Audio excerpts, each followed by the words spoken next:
Order Board of Schools Board meeting of June 29th, 2026 at 6:30 p.m. Elena, can we get a roll call, please? Mr. Nye? Here.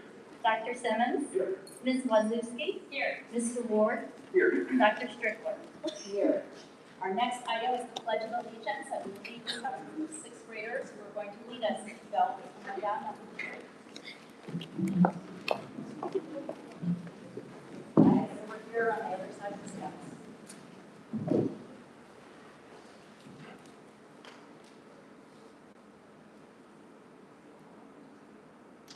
I pledge allegiance to the flag of the United States of America and to the republic for which it stands, one nation, under God, indivisible, with liberty and justice for all.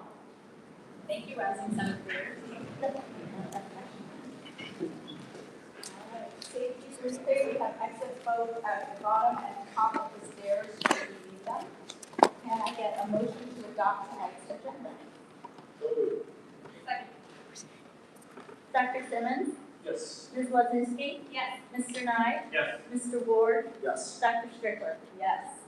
We've had two prior meetings for which we need to approve the minutes. We have the June 2nd meeting and the June 18th retreat. Can I get a motion to approve items 3.1 and 3.2? So moved. Second. Dr. Simmons?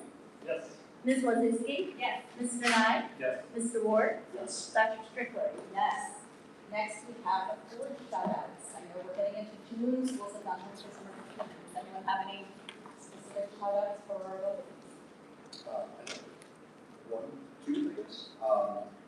One, I just want to mention how great graduation was. High schools did a wonderful job, great ceremonies.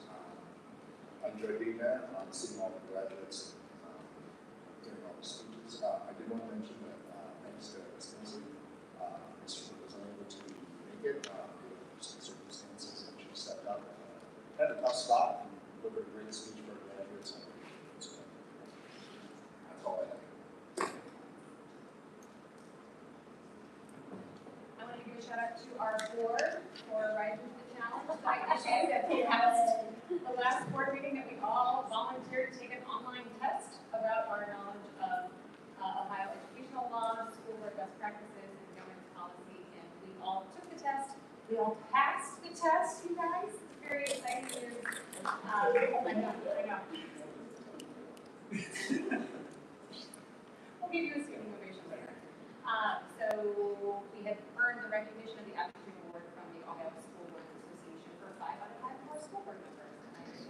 thank you for to everyone for actually doing it and for what this means for us as a board in terms of knowledge gathering. No, I thought it was a great idea. I appreciate it. You pushed it forward. I think as we continue to understand the role and feel confirmed in the work we're doing. It's important stuff. Did you want to touch on sports now or after the break? Yes. Okay. So all of my shout-outs tonight are built into the special recognition. So I'm going to let those happen first. It sounds like you're in the same position. All right, so item 5 is special recognition. We're going to start with Turpin High School, where we have both the state pole vault champion and the Turpin boys relay state champions. So, can you comment on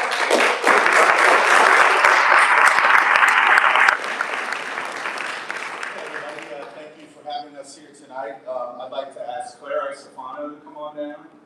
And how about Evan Overholzer and Carson Hughes and Chase Spencer and Parker Jones, if you could come on down. And, you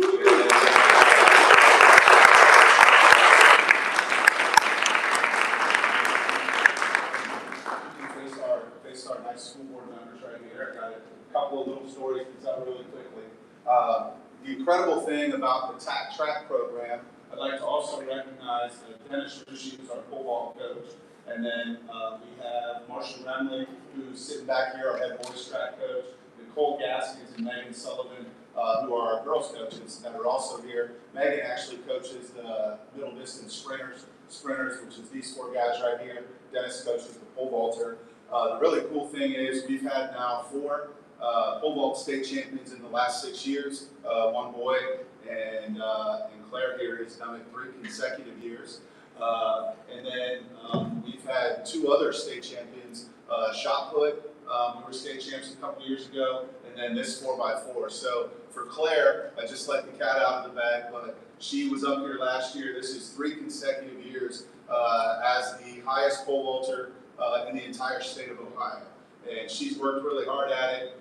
She does the sport year round, competitive as all get out, even was long jumping farther than she's ever long jumped this year, just to help the team. She got out there and was doing that as well. She's going to pole vault for Virginia, so she's heading to orientation here in a little bit this summer. But everybody, let's give a round of applause for Claire Isofano.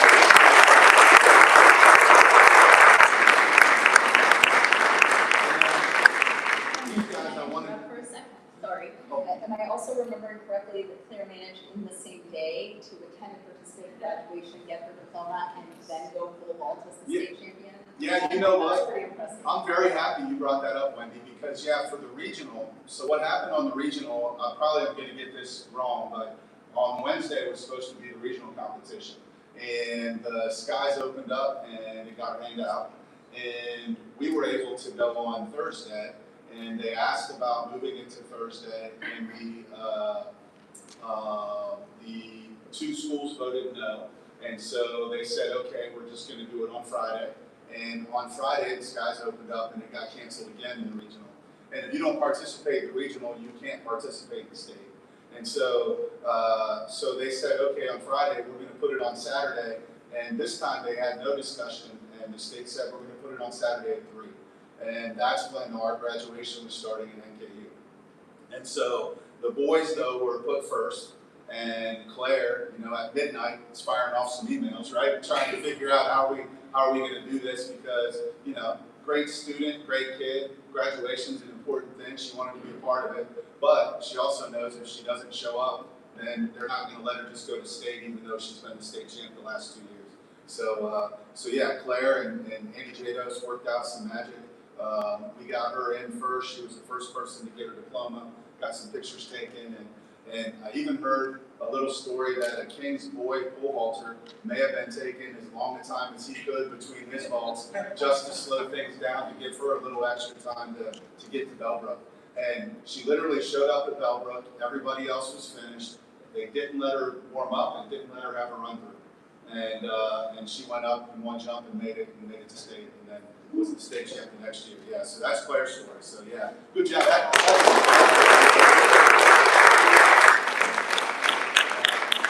then Can I say that I misunderstood Claire when they, the day of graduation, and they were telling us about arrangements, they said, oh, the clerical pole vaulter is going first, but I, for 1 second, misunderstood them, and I thought that they said that they had arranged for you to pole vault onto the stage. I was so excited, for like 1 hot second. So we are very excited for you and for your future Virginia. Thank you so much. She would have done it. She's unflappable. Let me just tell you. She's one that, when it comes to taking the time that she deserves, has no problem getting shade when she needs to get shade, take all the time she needs and she's allowed to take so her body can recover so that she can go, try to get 13 and a half feet every time she vaults. So, yeah, it's pretty great.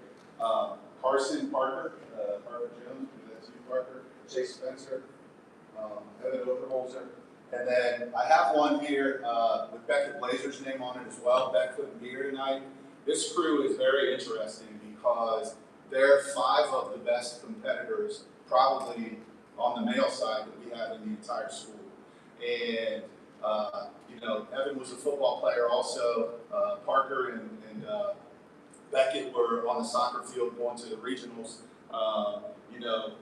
Chase is a basketballer, and Carson and Chase run cross country and compete like crazy as well. But to put something in perspective, a lot of times we have fast guys at Turpin, and then somebody will say, yeah, but when you get to the regionals or you get to the districts, they don't make it to the regionals or whatever because they're Turpin fast. That's what a lot of people, when they're joking with us, yeah, you're Turpin fast. You're not fast, you're Turpin fast. Well, these 5 guys, most of the time also, when you have high-level relays, you might have 1 or 2 people in the relay that clearly are better than numbers 5 and 6. So if 1 or 2 are out, the 5 and 6, the difference might be 4 seconds, 5 seconds, 8 seconds, whatever it might be.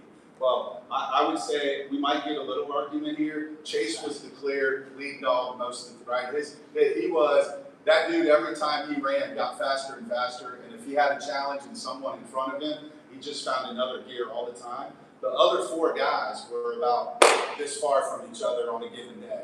And so in the ECC championship meet, I think Evan didn't run. And so the 5 of them, the lineup changed a lot, okay? And as you get into the tournament and you start advancing and people have other events that they do, and they don't advance in those other events, the relays in swimming and in track and field are unforgiving sometimes, because you're trying to put the 4 that you think are the most ready and the best for sure. And these 5 were so darn close. And I remember Evan walking up to my wife and I, 2 hours ahead of time. She says, "Good luck. I'm going to be screaming back, And he goes, "I don't even know if I'm running yet." It was one of these because it was really hot. It was really whatever. So, long story short, incredibly tough decision that only 4 can run. But that's how it is in a relay, right? You get 4. So the school record was 3:23. At the ECC, they ran a 3:17, which broke the ECC record and the school record by 5 seconds, which had everybody jumping up and down. And that was crazy. And so then we get to the state finals, and I'm on the 4th turn, and the first 3 go. Chase gets it, and he's about, before he gets to the back stretch, I'm going to say 15 meters behind. He gets to the home stretch, he's about 100 meters from the finish. He's still 10 to 15 meters behind. And all of a sudden, when you're at the state meet and someone's coming from behind, the whole crowd down the straightaway starts to get louder and louder as they can see the dude coming from the back and the poor guy in the front, giving it everything he's got. And Chase literally passed him in the last 2 steps probably of the race. They ran a 3:14, so to drop that many seconds is crazy. But it was also the fastest time, all divisions, the entire state of Ohio. And this year, Turpin Fast was faster than every single other team in every single school, in every single division. And it was just really, really awesome. It's great fun to cheer for each and every one of them. And I wish all you guys the best for sure. I'm going to tell another story quick and then I'll be finished. But this dude would be in our office sometimes in the off season. Every once in a while he'd say, "I'm not sure if I'm going to run. I'm not sure," So we would talk through that. And I'm not telling any secrets here, by the way. It was something he was struggling with. And are you happy you did it now? Yeah. I think he's got a memory that he'll never, ever, ever, ever forget being the best of everybody. So great job, Evan. I'm glad you did it. I know it for sure. So, all right, everyone, if we could give these 5 a round of applause.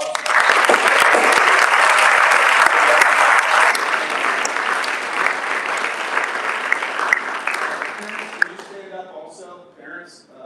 I see some parents here, so yeah, you know, you guys, I hope you had as much fun as I had, that's for sure. So let's give the parents a round of applause.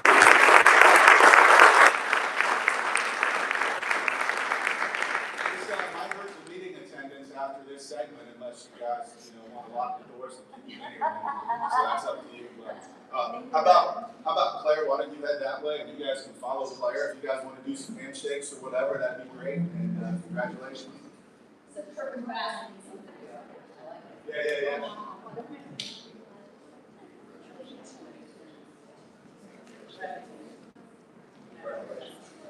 Congratulations.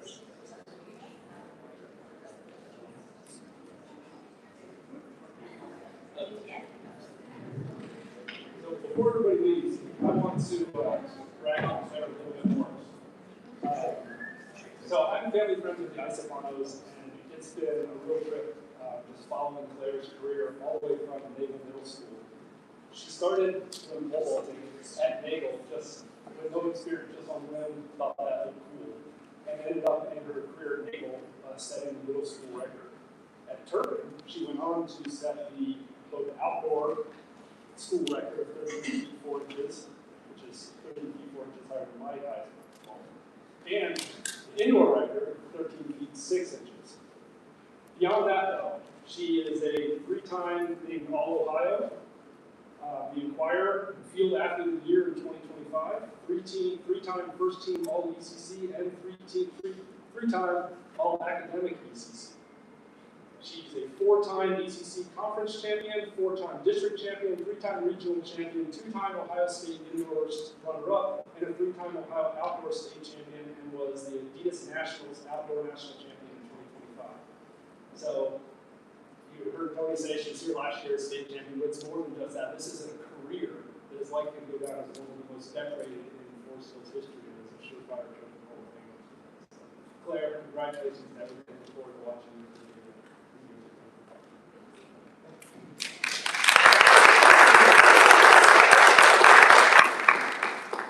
All right, next up, we are going to hear about the Sherwood and Summit Design Lab Challenge. Okay.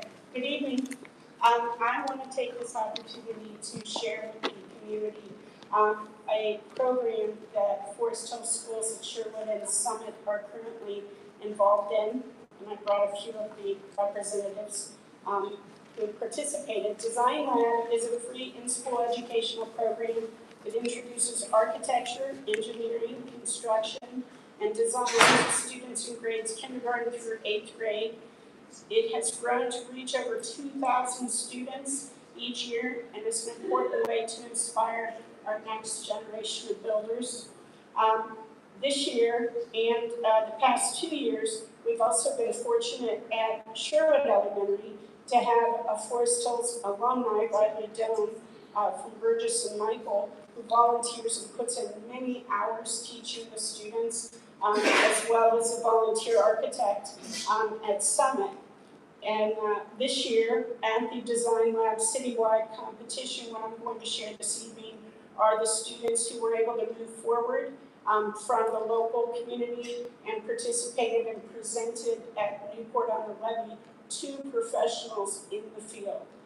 They were judged, and you will learn a little bit more about that. But I wanted to specifically commend Beth Francis, our ELO teacher at Summit. She's out of town this evening, so I'm standing in to recognize her students as well.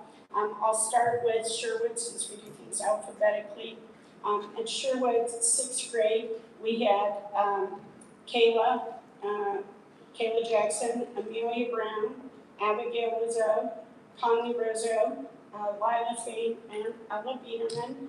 They were our current 6th graders. They were quick to remind me the rising 7th graders. They were able to go down and present, and it is pretty intense. They stand down there for several hours, and they have to represent and explain their projects. Both teams do. And they're 5th and 6th graders. These are our 6th graders.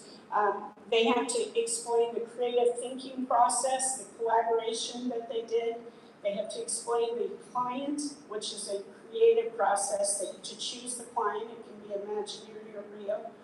They have to choose a site, discuss sustainability issues in both their models. They have to present 3D models that they build. It takes them about 5 months to build their models. And these teams, I know, put in time during recess, before school, after school. They bring their own materials. I provide some throughout the recycling center, but it's a really fantastic program because it's all free for the students. So the 5th grade at Sherwood, we had Declan McMullen, Ollie Norris, Morgan Losick, and Brooklyn Weber were the 5th graders that moved forward. And then all of our other students that participated at both Sherwood and Summit went on to be presented on Facebook as well. At Summit this evening, we'll start with our 6th graders that are represented here. We have Adeline Wolf, a former Sherwood archer, who moved over to Summit, and Kate Wolzewski, Olivia Stevens, Peter Bacon, and Nala Chapman. They also not only moved forward, but this team won one of the awards for the citywide competition. And then the 5th graders at Summit, J.T. Voss, Fotini Ebel, Applin Chavez, were also able to win an innovation award. So I wanted to take this opportunity to give a shout out to these awesome students. If you want to have an awesome school district, an awesome ELO or extended learning programs class, you start with awesome, exceptional students like these. So thank you, girls, for participating, and thank you for all your teamwork. I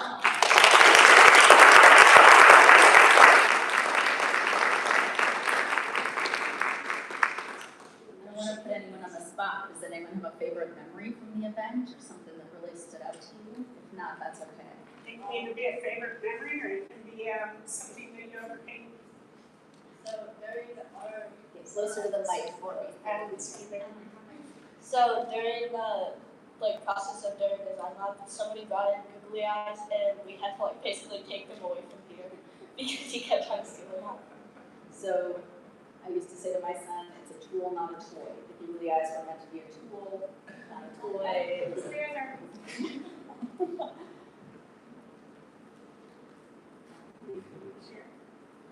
Along with the googly eyes, Peter kept trying to put them on the elevator, and we had to teach him that the elevator shaft wouldn't work if we had googly eyes in them, because they're 3D. Some additional problem solving. All right, well, thank you so much. It sounds like you're doing amazing. Thank you, Anita, for taking the time to come share. We're up to reports of the Board of Education. The first one is Forest Hills Foundation for Education report. Yes. Welcome, Maya. Hi, I am Mon Hale, and I'm the Communications Director for the Forest Hills Foundation. Thank you for having me. Just a few little highlights and updates. One thing that we're very, very proud of to share with you is that the 17th annual Forest Hills 5K, which we had on May 10th, raised more money than ever before. We raised over $200,000. Our goal was 180, and we thought that was pretty ambitious. This is the most amazing piece of news because all of this money goes back to our students and our teachers in the form of grants. Our next round of grants, we have actually 2 coming up. We have district grants, which district leaders, many of whom are here, have the opportunity to write grants. That'll happen during the summer. And then the next really big one are the teacher grants. We are going to, the application is ready to go. We're going to be sharing that with teachers and staff very soon. And the exciting news about that is we've extended the deadline. Usually those are due at the beginning of August, but we realized that teachers need a little summer break. They don't need to be constantly brainstorming the next great idea, the next great proposal. So we've kind of pushed the deadline towards the end of August, beginning of September. And then of course we have our student-led grants that will be early in 2027. So we're really proud of Forest Hills 5K success. Another thing I would love to mention before I leave is the distinguished alumni and distinguished staff nomination form is open. This is every fall, the foundation honors distinguished alumni and staff from Anderson, from Turpin, and then any staff member at a Ivy Hills celebration. This year it will be on October 1st, which is going to be a Thursday. And then they're also honored the next evening at the Anderson-Turpin football game. This year it will be at Anderson High School. So the nomination forms are open. They are available on our website, fhfe.org, and also on our social media. We already have a number of nominations in. We'd love more. And we also carry them over year after year. So there's always a lot of amazing people to read about and choose from. So we'd love to get more nominations throughout the summer, and that nomination form, we don't have an end date yet, but again, towards the end of summer, that will be closed. And that's pretty much it for the Forest Hills Foundation summer update. We all liked a little bit of downtime ourselves, so we'll be seeing you again. Thank you. Thank you, Mana. Two things. First, I'm pretty sure we have our esteemed teacher from last year sitting up there. So, Tori, am I remembering that correctly? Yes, Tori Castile. Great. Tori Castile was our distinguished staff from last year, or was it 2 years ago? It was 2 years ago. All right. It's hard to remember. It was Dale Swisher this past year from Anderson. And yes, we do choose one staff member and several alumni from each high school. So we're so excited. It's one of our most exciting events. We hope that, and anyone is invited to come to the celebration at Ivy Hills on October 1st. We're probably going to do an evening event this time instead of lunch, just an idea. And Mana, I love the idea of pushing back the teacher grants. Absolutely. I think that makes so much sense. Let them have their summer, and we will gather together again in the fall. So Thank you. thank you. All right, next up we have public commentary. The board is committed to conducting its meetings in a productive and efficient manner to ensure the meetings are completed in a reasonable amount of time, while also recognizing the importance of fair and adequate opportunity for public input. In order to conduct an orderly and fair representation of expression, the board will provide a period for public participation for policy PO 0169.1 at every regular board meeting. Public participation will be a total of 30 minutes. Each speaker will have a 3-minute time limit.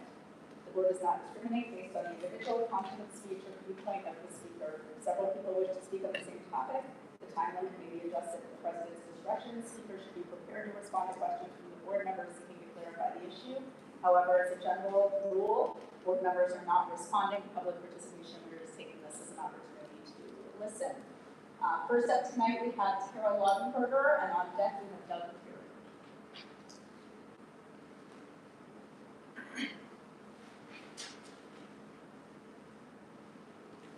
For those interested, while we're waiting for public speakers.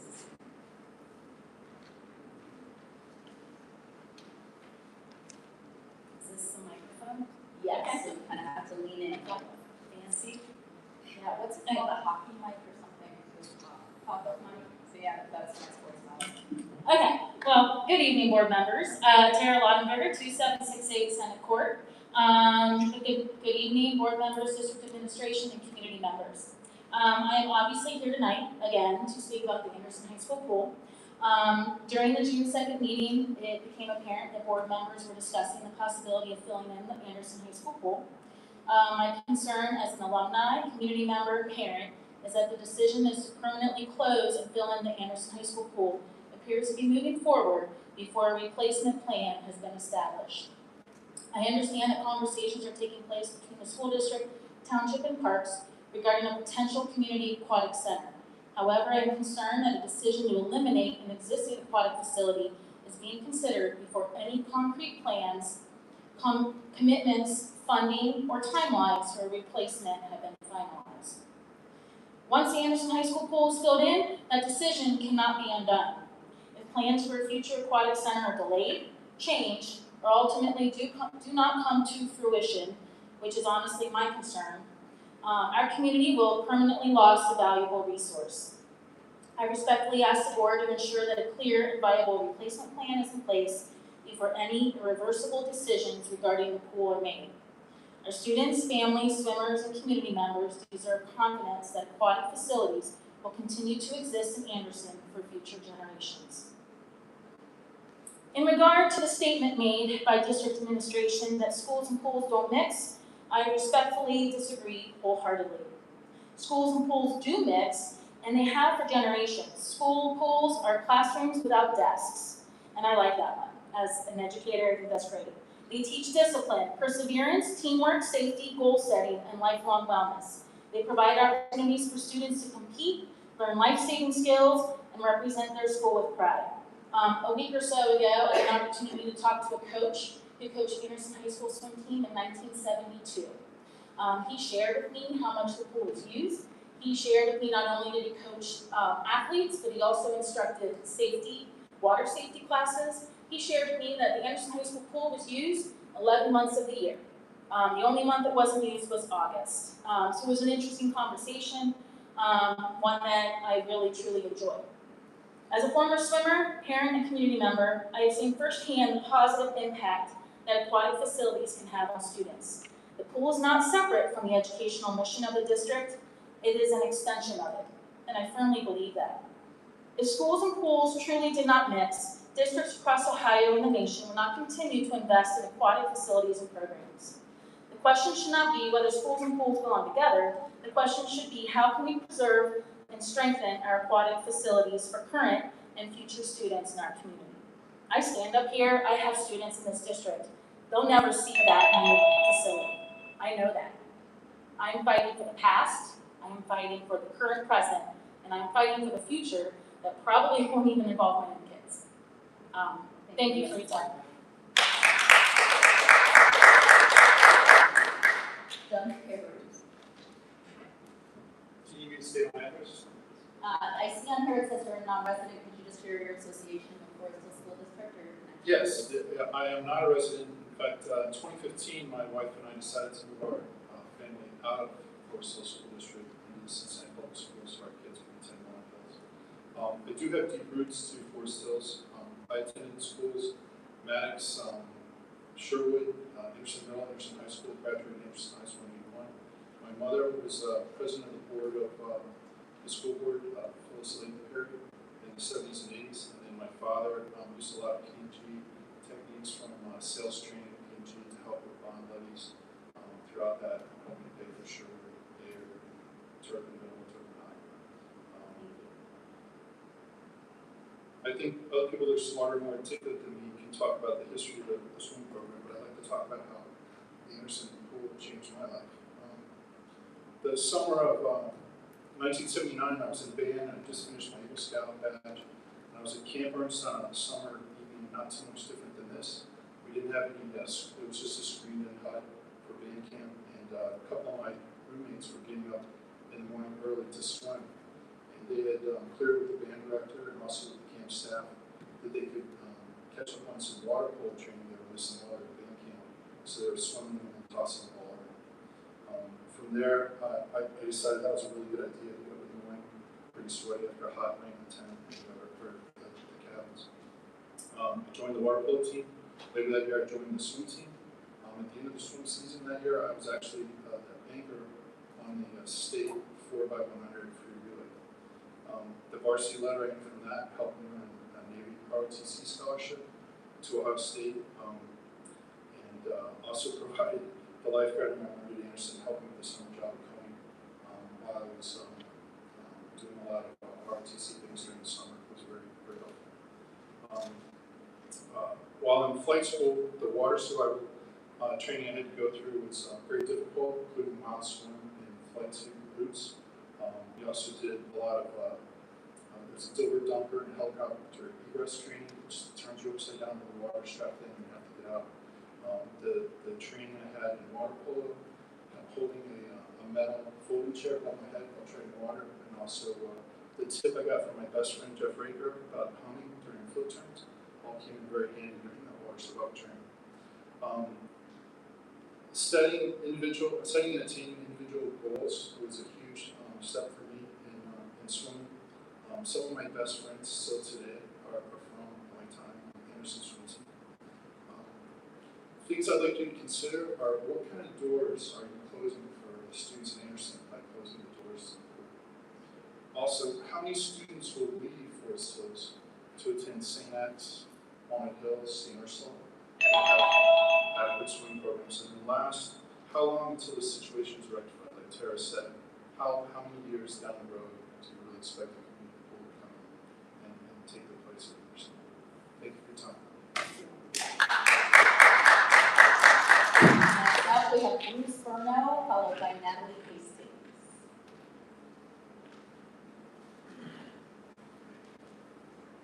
I have my glasses off, walk down the steps. I'm sorry.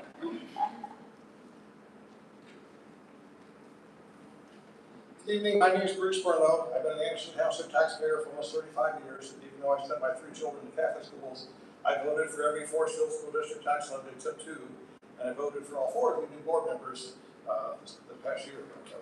But I'm here to speak about the Anderson High School pool issue. First, the pool facility report dated June appears to present removing the Anderson pool as a foregone conclusion for financial reasons.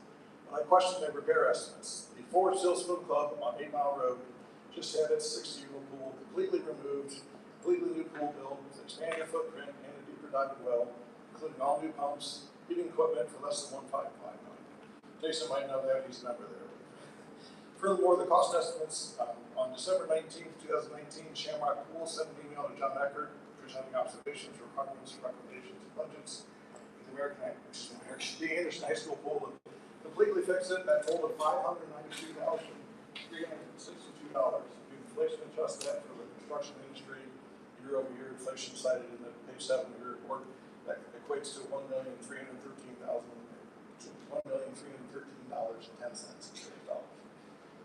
St. Xavier High School just did a major renovation of the pool in 2021, right post-COVID. That's a 50-meter pool, so it's twice as big. And they did a major locker room expansion, lobby, concession stands, everything they did for $5.5 million. But the pool is twice as big, and they did a lot more. They did summer cottage, they did technology, they did a big video board like they have a big horse stadium. It was saying that's a board like everything. So, but that was $5.5 million for the pool, it's twice as big. And secondly, as the people mentioned earlier, high school swimming pool is much more than just swimming diving team. Very importantly, it's a facility for academics and job training. Prior to the pool being closed, the physical education classes included required swimming lessons for freshmen. Special education students also use the pool. Job training is conducted by providing Red Cross certified lifeguard lessons. Last year, over 50 students completed Red Cross lifeguard certification in Turpin, but it was held after school. It used to be held as a PE elective during the day. One can argue that the number one reason to have a swimming pool is an academic one, to teach swimming, lifetime survival skill, and lifetime exercise. The comment I heard earlier, which I hadn't heard before, is that the pools in schools don't have completely false. It's the same like saying pools should have a baseball field or tennis court or any other athletic facility. Third, Ohio is in the top 5 states nationally for high school swimming success. And the Cincinnati area is dominant in Ohio high school swimming, despite the fact that they have state champions in Canton, so it's dry possible. In 2025, state high school boys Division I, 9 of the top 30 schools were from Southwest Ohio, 6 of 9 had their own pools. Half of the girls, top 14 teams were from Cincinnati. So in closing, I just recommend that Anderson High School deserves its own pool. The board practice with its motto to engage, empower, and excel. Thank you. I will say that one final comment that's a separate is I'm wearing my t-shirts on my university grad, and I'm standing to do superintendents on my university grad. So. Thank you. Natalie Hastings. Oh, this is nice. It's a microphone that doesn't care how tall you are. Okay, that's really cool. Hi, my name is Natalie Hastings, and I'm here representing Honesty for Ohio Education, which is an education nonprofit that I work for.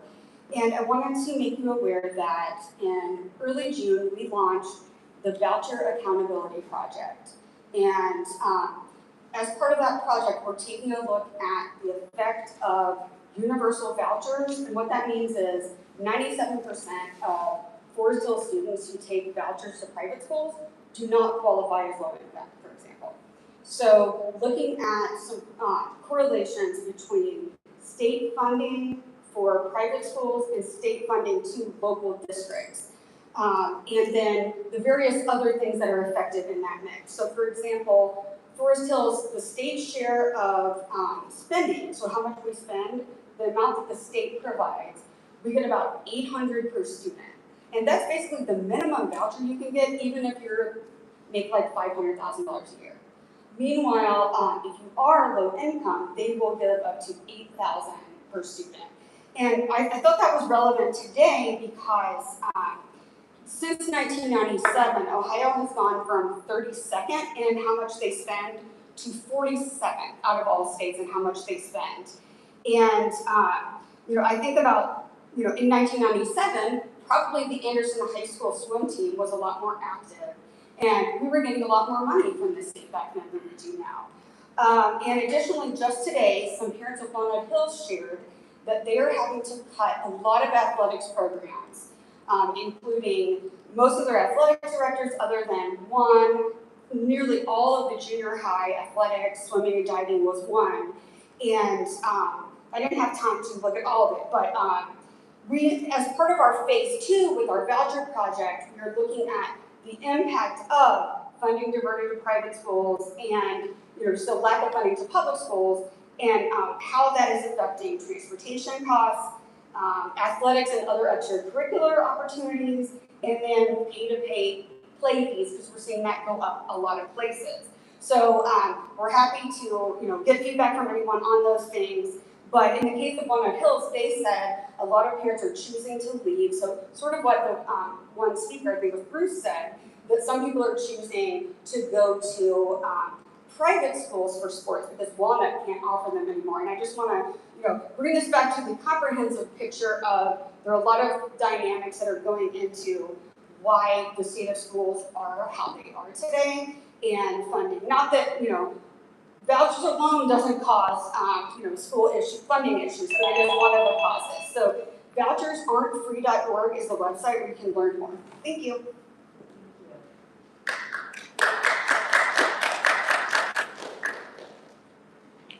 Item 8 is a district update. We are formatting our agenda a little bit differently this month and attempted to try and format to make sure that we can allow the majority of the time for board discussion. So items 8 through 13 are the consent agenda. And what I'd like to do is start by just asking Mrs. Cropper, who's here for us tonight, to provide some board highlights on the consent agenda before we make a motion to approve. Yes, absolutely. As you said, when we planned the agenda, we looked at ways that we can make the board's time more efficient. So given that our consent agenda contains the routine business items, all of those we want the viewers to know and the audience, those are provided to the board in advance. You have a lot of time to look over them. And as a matter of fact, we got several questions submitted once the agenda became active. And we shared the responses to all these questions with all board members. So a lot goes on with sharing information and allowing for questions and behind the scenes before we actually get to the board meeting. And Wendy, I know as we talked, the goal is to spend less time on this routine business so lots done behind the scenes. And that gives more time for your strategic discussions and policy decisions that benefit most from all your time. So I'm going to be pretty quick here. The agenda is online, publicly available, so folks. Absolutely. Can go find any of these things as well. All the reports are there, yes.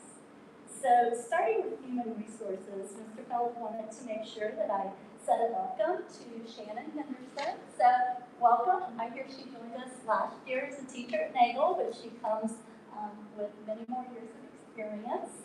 And the administration. So. Yeah, welcome. And I guess her husband is here, Mr. Phillips. Yay! Thank you for coming and welcome. Okay, the rest of the human resource consent agenda includes the regular monthly report, as well as a resolution supporting an alternate principal license for our new assistant principal at Anderson. In business operations, we are asking for approval of a resolution declaring transportation impractical for the listed non-public schools in the resolution. John has also enclosed two informational items regarding food service requirements and our compliance with those regulations. Teaching and Learning is requesting approval of next year's school graduation contract. And you also will find a list of 8 upcoming overnight field trips for our secondary students, along with 13 routine contracts that support staff and student services as we prepare for our upcoming school year. Technology has 3 items on the agenda, including our annual contract with HCC, a new 5-year agreement with Spectrum, and the resolution that was recently required under House Bill 96, last year's budget bill, approving the district's cybersecurity program. I appreciate the clarification on that one. I was wondering if that was something new that saw that was clarified that you already had the program, but now it's a resolution. Yes, we've always had the cybersecurity program, but House Bill 96 required it to be approved by a resolution. And finally, the treasurer's report includes our standard monthly financial reports for our fiscal year to date ended through May 31st, 2026. But I'd like to specifically call your attention to appendices K and L, which contain the final appropriations needed to close out our fiscal year 2026, which closes on June 30, 2026. And I'd also like to call your attention to Appendix M, which includes the temporary appropriations that will allow the district to operate through September 30th as we begin our fiscal year 2027. Permanent appropriations for fiscal year 27 will be presented for your approval at the September meeting. So as you can see there, that was a quick synopsis, but there is a significant amount of routine business that helps us prepare for the upcoming school year being approved tonight. Unless there are additional questions on these routine items, I respectfully request your approval of the consent agenda action items, beginning with items 9.1 through 13.1.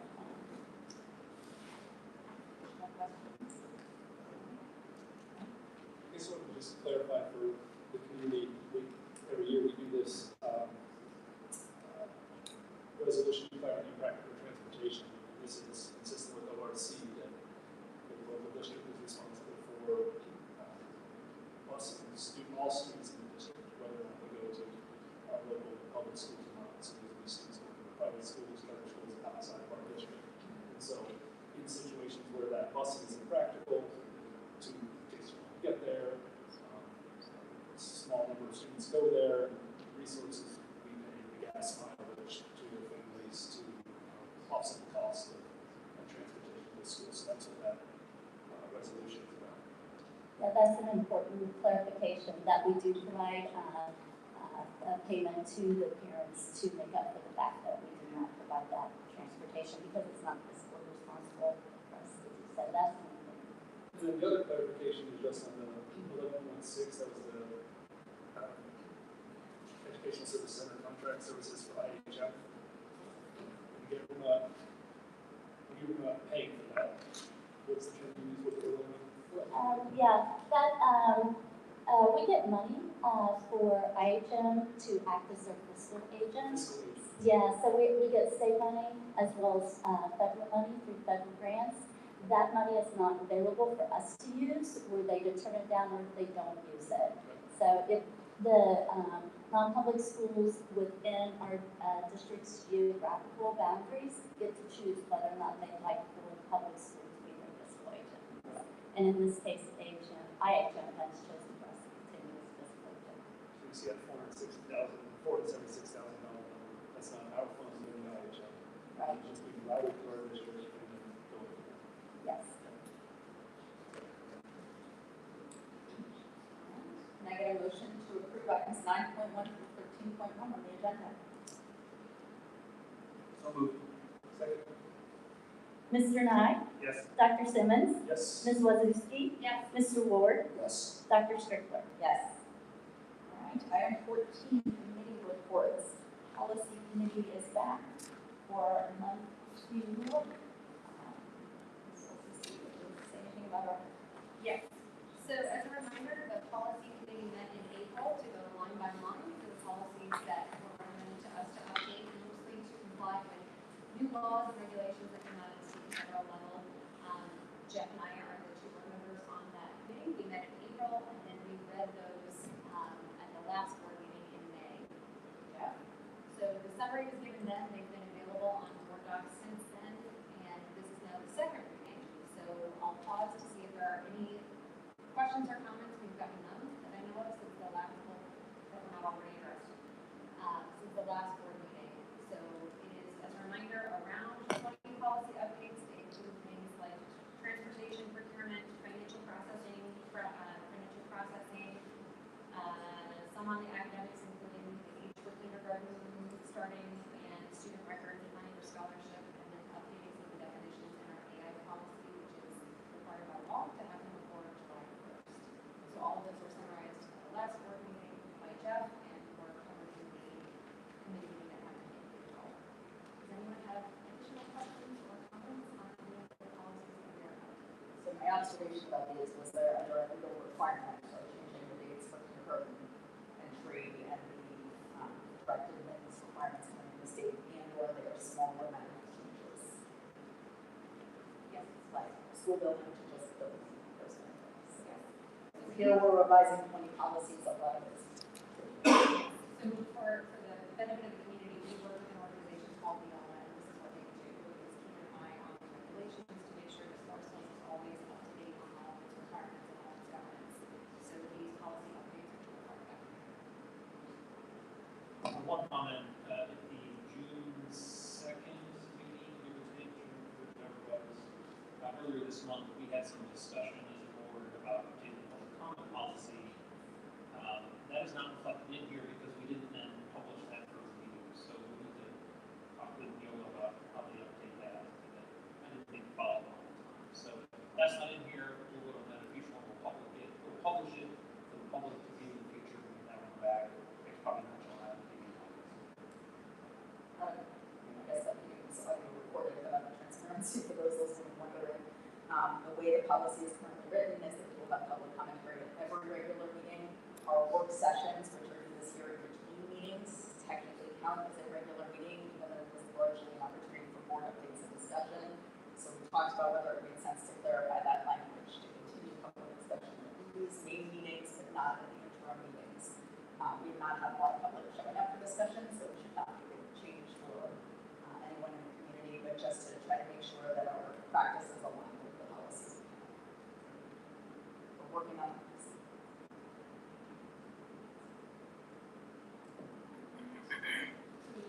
Yes. So can I get a motion to approve volume 44, number 2, as presented? Mr. Nye? Yes. Dr. Simmons? Yes. Ms. Wazowski? Yes. Mr. Ward? Yes. Dr. Strickler? Yes. All right, we are up to board discussion. We have 4 specific items on the agenda, unless anyone has any general comments or other issues to bring to the forefront. All right, the first item is OSBA Legal Assistance Fund. Jeff, would you mind just sharing the background to this? You may recall that in January, we renewed our Ohio School Association membership.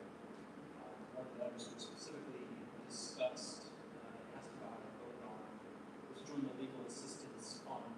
It's a small fee that districts pay into a program that helps ensure good legal outcomes of litigation. And so this specific item is to request help from the Legal Assistance Fund. It's litigation that the district is currently involved in, essentially inviting them to file a dispute, try to set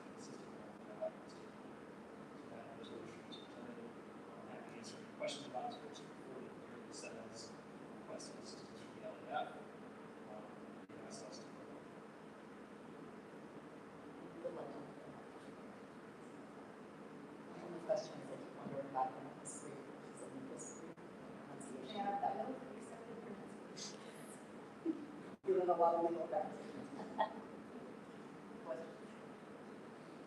All right, can I get a motion to approve assistance from the Ohio School Board Association for legal assistance? Ms. Wazowski? Yes. Mr. Nye? Yes. Dr. Simmons? Yes. Mr. Ward? Yes. Dr. Strickler? Yes. Item 15.3 is an addendum to the superintendent consultant contract. As I hope everybody knows at this point, we have hired a wonderful new superintendent for the district, Susanna Davis, whose official start date will be August 1st. When we signed that, we agreed to a consultant contract of an additional 15 days in the district, predominantly to be used in July to help get organized in the district, have an opportunity to work with administrators on planning for the year and work on some of those early relationship building pieces. For anyone who has been around, you have probably already seen Susanna multiple times around the district. She has already used more than half of those days, and if you're looking at the calendar, we have not hit July 1st.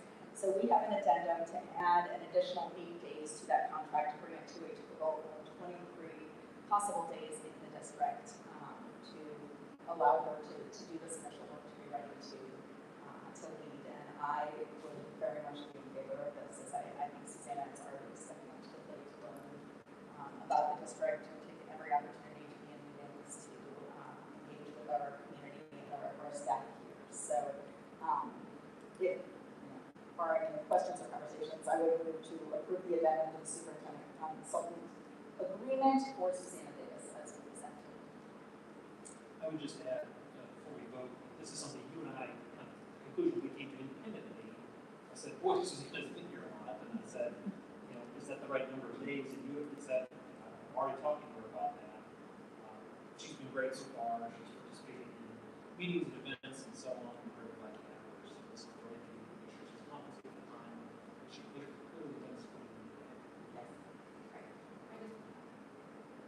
The experts that we hired to help guide us through the search process recommended these bridge contract days. And I just have already seen them come to so much use that we've just gotten already the running start that I think we were looking for with the superintendent of the district. So I very much agree with this. This is the best possible model. All right, so I believe I moved. Second. Dr. Strickler? Yes. Mr. Nye? Yes. Dr. Simmons? Yes. Ms. Wazowski? Yes. Mr. Ward? Yes. All right, next item on the agenda is a resolution to continue membership in the Ohio Coalition for the Equity and Adequacy of School Funding for 26-27 school year. We joined this lawsuit last year. It is a lawsuit being run by the Equity and Adequacy Consortium on behalf of all public Ohio school districts. And it is a lawsuit arguing that vouchers are currently unconstitutional in the state of Ohio. Last June, that lawsuit won in a state in one of the courts and is now in the appeals process, but every district is asked to agree to membership in this lawsuit each year. It continues on behalf of public education and the funding needed for public education. Yeah, and Say anything about that? I mean, one of the big, I very much support it. I did last year, this year, last year we got a one-time donation to cover the cost. The cost to continue the lawsuit is $2 per student enrolled in the district. So it'd be roughly $13,000, which comes out to just over 100% of our total district budget. So we're not talking about a lot of money here. I think when we talk about it's creative ways to raise money, whether we should pay the district. I feel like we need to work with like one, it's not a big chunk of the district budget, but two, it shows our values and what we're saying about what we're fighting for in our district. We can see recently, I don't know how many people saw last week, but CBS laid off 100 staff members, facing a $58 million deficit, getting 30% less funding from the state in recent years. And all these cuts that they're making now only addresses $13 million of that deficit. So they're faced with this massive budget shortfall, largely due to insufficient state funds. And they're faced with the proposition of putting a levy on the ballot for the first time mention this is happening. Yes. It's not just Cincinnati Public. Cleveland Metro's coming to 100 staff members. This is all over. Yeah. Dispatch reported a couple weeks ago that more than 120 school districts in Ohio are expected to have a negative cash balance in the next 3 years. But at the same time, the combined budget in Columbus cut nearly $3 billion that would have been allocated to public schools under the bipartisan fair school funding plan. At the same time, more money is being allocated to private school funding, right? So in fiscal year 2025, it's $1 billion, or just over $1 billion. It's anticipated rising close to $1.2 billion this upcoming fiscal year. So when you think about 120 school districts faced with the proposition of having a negative cash balance, then on the flip side, you see the state giving over $1 billion a year to private schools, when 90% of that money is going, as one of our speakers mentioned today, to non-low-income families. The majority of those families were already attending private schools to begin with, so it wasn't like this money was taken, and now we have this tremendous rise in students going to private schools. I think that, from my perspective, I think we can justify spending $13,000 to continue this fight for better funding, not just our district, but public schools in Ohio, and looking at the impact of these failed levies in local communities, I think it would be devastating to our district. Yes, the most impactful thing we can do is all this issue in Columbus. We can make cuts, little cuts here and there. The biggest thing we can do to extend the life of levies and have to go to our community less frequently is to change how public schools are funded in Columbus. As per what's been legally required by the state constitution. That's my pitch. I just want to say, I wrote the same 3-page paper yesterday. Okay. Almost verbatim. Like you can say anything. We just heard folks come up and passionately talk about the need for a Bull Anderson next week. I get it. This is me. It's not us. Okay? Districts around the state are cutting hundreds of staff members. Public education is being underfunded purposefully in Ohio. What Jason talked about with the expansion of vouchers at the same time as they in the fair school funding plan, that's why we are where we are. Speakers of the House, Matt Hopkins, says it's not related. I'd like to hear that explanation. That $1 billion goes to private schools while public schools are underfunded. Not to mention the city's $600 million for cleaning around the state. So we're trying. We hear you about what we do. Financially, this is the situation we're in. Unless some of this changes, this is the reality. Yeah, I think to add to that, the question of how local property taxes and underfunding public schools, two sides of the same coin. That's a policy choice that's made in Columbus. That's not a policy choice we're making. So, that problem needs to be solved in Columbus. That's thing one. Thing two is, this is not a political argument. This is a legal argument. Looking here, the Ohio Constitution, Article 6, Section 2 says that the legislature has a constitutional obligation to actively fund public schools. Article 6, Section 1 says they have a constitutional obligation to refrain from funding religious schools. So that's what this lawsuit seeks to accomplish, those rights for our public schools. And, the cost here, about $13,000 get paid, I think is good value and money well spent to advocate for it. I agree. To me, public school funding is one of the most pressing issues that face all of us. And when I say all of us, I don't mean the 5 of us. I mean the 40,000 of us who are in our district. Because we can't pay for the public schools, and what do we do with them? So I'm very much in favor of us continuing to advocate in any way we can for adequate school funding, constitutionally required by our state. And it makes me so sad to see how the state of Ohio is prioritizing public education. And I think it's incumbent on all of us, and all of us on this board, all of us in the district, and all of us in the state of Ohio to say what we need in order to safely value public education. Last point that Jeff said is, and I do want to just real quick circle back because it's not political. Jeff Aaron and I said we can't be in the fall to a Republican endorsed lawsuits, so positively about these lawsuits. What we call it these lawsuits. This is not a political decision. This is not a decision. This is our fiscal responsibility to taxpayers in the first place. The only other pieces I would add, just for clarification, when we talk about different funding sources, there is one line item in the state for education. All of the funding for education comes out of that one line item. So to make the argument that $1 billion worth of vouchers doesn't then impact public schools, I agree with you. I would love to hear how you reconcile that, because that $1 billion would go a long way to the equity and advocacy required by the Ohio State Constitution. We'd love to hear it, so would I. We're probably not going to, because I believe seriously didn't have to answer those questions. One other piece I would say is I don't believe anyone up here is anti-school choice, and I think that's an important consideration here. And you're simply talking about the funding mechanism.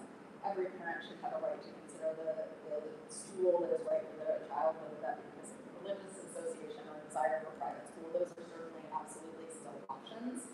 But when this is framed as school choice, that's not an accurate framing. This is a funding issue for public education, and let's be real, at the end of the day, it's the private schools that are making choices about their students they choose to accept. So I think that's an important distinction as well. And there's no accountability for the funds being spent.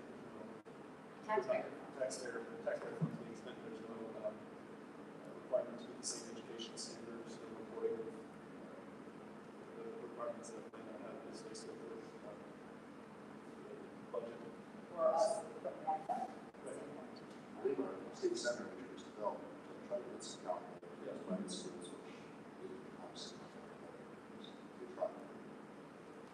One other piece I just wanted to mention for conversation before we leave this behind, because I thought it was interesting in terms of payment, and I have mixed feelings on this, and I want to bridge it for discussions, since we hold our discussions in public. Like, there is a district in Northern Ohio that recently crowdsourced funding for this through a GoFundMe option, and I just thought that was intriguing from the standpoint. Now, I think as a district, we're in a position to be able to give us have that discussion with Alana to make sure this isn't out of line. As you said, this is 1/100th of the budget, or whatever percent of the budget. It's a 1/100th of 1% of the budget. It is a small amount of money comparatively.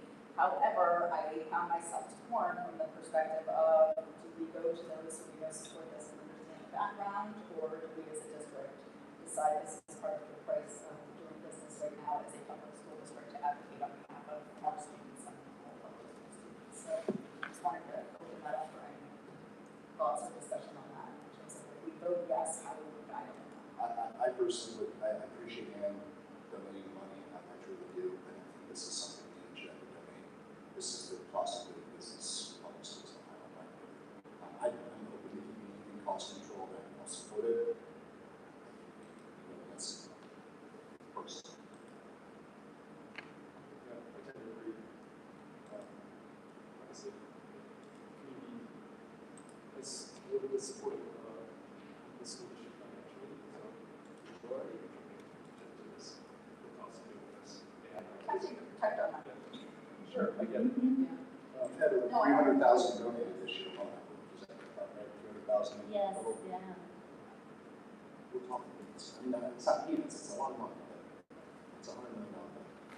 I'm almost always in favor of anything that would supplement the budget we have for all the reasons that we talked about. So if there is anyone who wants to donate, I would welcome that. And I also support, if there is a donor, I support spending the school district funds to fund $2,000 to change. Also,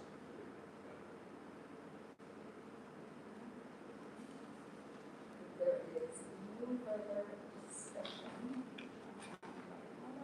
Can I get a motion to approve the resolution to continue membership in the Ohio Coalition for the Equity and Adequacy of School Funding for 26-27 school year as presented? so moved. Second. Mr. Ward, Yes. Dr. Simmons, Yes. Mr. Nye, Yes. Ms. Wazowski, Yes. Dr. Strickler. Yes. Item 15.5, the pool discussion, that I believe is probably the reason much of our audience has stayed. We've all taken the last month to do our own research. I have read these reports more times than I can count, gone back through emails, watched the 2021 board meeting, and I participated in a tour earlier this year, and we have not had a chance to